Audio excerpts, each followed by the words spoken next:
Hey, what's up everyone? Welcome back to my channel. In this video, I'm gonna go ahead and write resume using the Claude.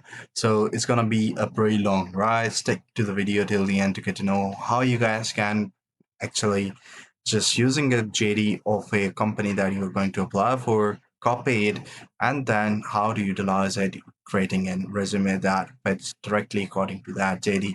So in this video, you're gonna learn that. So first thing first, I have opened up this job. I'm gonna apply to this job right now. This is account executive job. It has a brief summary of a JD.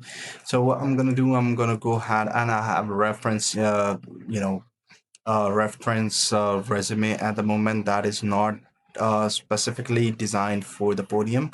But what I'm gonna do, I'm gonna download these and then I will open it up.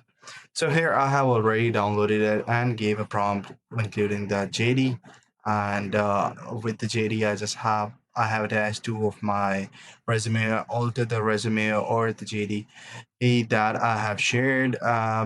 So here it works on the JD. It asks me questions like podium requires on-site work in Leahy.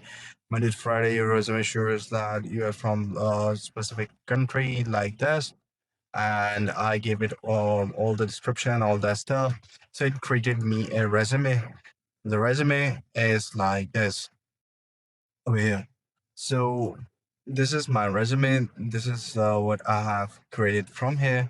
It's pretty good, pretty nice. And what I'm gonna do, I'm gonna go ahead and upload the resume over here.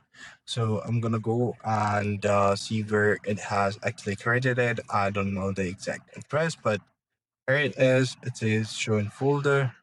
So right now it's been in the folder. I'm just gonna go ahead and copy it and put it in my D. So what I'm gonna do, I'm gonna go back to my folder here, go to the D, and here's my specific resume. I just uploaded over here. And then I'm gonna go ahead and use autofill with the greenhouse feature. It will actually take all the information and fill this over here. So this is how you guys can do it as well. See you in the next one. Take care. Bye bye.